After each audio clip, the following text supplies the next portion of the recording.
we looked at matter, and we looked at pure substances, and I defined for you elements and compounds. Then we recognized that there's different types of compounds, and the two types of compounds that we're going to be most concerned with are ionic compounds and covalent compounds. In the last lecture, we looked at recognizing and naming and predicting the formulas for ionic compounds based on the names of those ionic compounds. Right now, what I want to do is talk to you about covalent compounds. Now, covalent compounds are called covalent compounds based on the way the atoms within the molecule are held together. Molecules are held together by what's called covalent bonds. And elements, as we saw, can exist as diatomic molecules, which are held together by covalent bonds, or compounds. Combinations of different elements can be held together by by bonds called covalent bonds. All right. So in this slide here, what I'm showing you is a model of how covalent molecules are formed.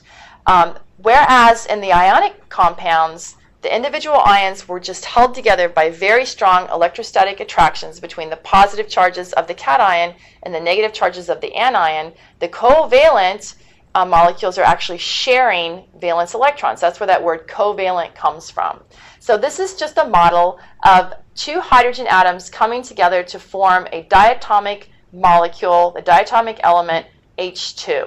And another hydrogen atom, the electrons in this atom are being attracted by that nucleus, and the electrons on this atom are being attracted by that nucleus, and there's a certain, this is just an energy diagram, don't worry about it too much, but there's a certain minimum energy where they're close enough but not too far away, not close enough but not too close such that the nucleus repel each other too much, but not too far away for the electron of one atom to be attracted by the nucleus of the other atom. And when that happens, we form a covalent bond.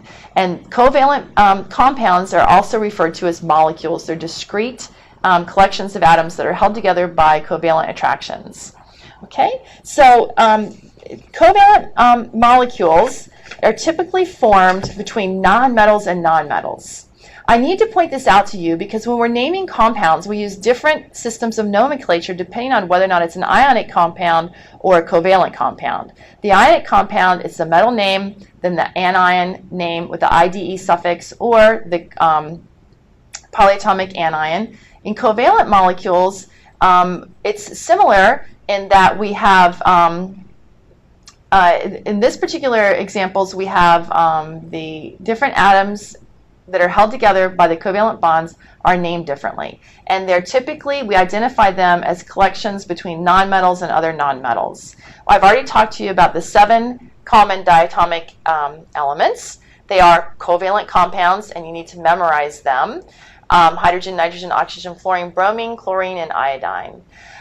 We're going to be looking at the Lewis structures in the next unit. We're not going to worry about the Lewis structures of covalent compounds right now. I gave your teacher a simple worksheet for looking at very, very simple Lewis structures of very, very simple diatomic molecules, but we're going to take a detailed look in the next unit. So don't worry so much about that right now. What I want you to know simply is how to recognize and how to name these covalent compounds. First, we're going to look at naming binary covalent compounds. Binary means there's just two different, oh, this is the wrong table. Oops, my bad. I couldn't figure out why that was so small. Naming binary covalent compounds. Binary covalent compounds just have two different types of elements in them. You know, there's, for example, there's phosphorus and chlorine. That's binary. There's two different elements. And the way we name these covalent compounds, first of all, we recognize them as a covalent compound. You look at the two elements, you look at the periodic table, and you recognize phosphorus is a nonmetal, chlorine is a nonmetal. This must be a covalent compound. I need to use the naming structure or the naming system for covalent compounds to name this. Okay? If I was using the ionic system, this would be phosphorus chloride, but it's not an ionic compound. It's a covalent compound.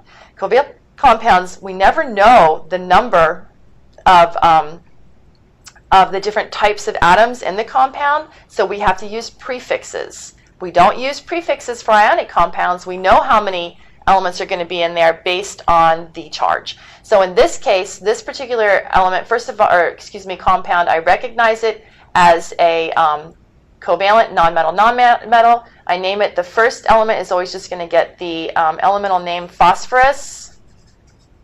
Whoops. I'm rushing. Phosphorus. And then the second element is just going to be the elemental name with the IDE suffix again, but this time I need to use a prefix to identify the number. So it's going to be phosphorus trichloride. In this case, carbon, if I only have one element and it's the first element, I don't have to use the mono prefix, but if on the second element I do. So in this case, I don't say monocarbon monoxide, I say carbon mon, and I don't say monoxide. When there's a vowel that follows the O in the mono prefix, I leave that second O off. So it's monoxide, okay, instead of monoxide. In this case, it's carbon. There's two oxygens, so I use the di. Carbon dioxide. In this case, nitrogen monoxide. Nitrogen monoxide. It's telling me that there's one oxygen, again, monoxide. Sorry, I'm writing so big and sloppy. And this last one, what's the name here? Okay, this time I have two of the first, so it's going to be di. The only time you leave off the prefix on the first one is if it's one. All the other times you have to use the prefix. So it's dinitrogen pent. And again, since the element starts with a vowel, I don't say pentaoxide, I say pentoxide. I leave off the A if it's going to be vowel. Okay? So that's the deal. They're pretty straightforward. You just have to memorize the prefixes, know when to use the prefixes. You don't use the mono on the first one. You only use prefixes on the first one if there's more than one, the first one being the first element. And you put the IDE suffix on again, even in the case of the covalent compounds. So you just need to practice naming those. The other, they're covalent compounds because they share electrons when they form the bonds. They make unique molecules, so we can also call them molecules or covalent compounds. Those words can be used interchangeably, and we use prefixes to name them when it's a binary covalent compound.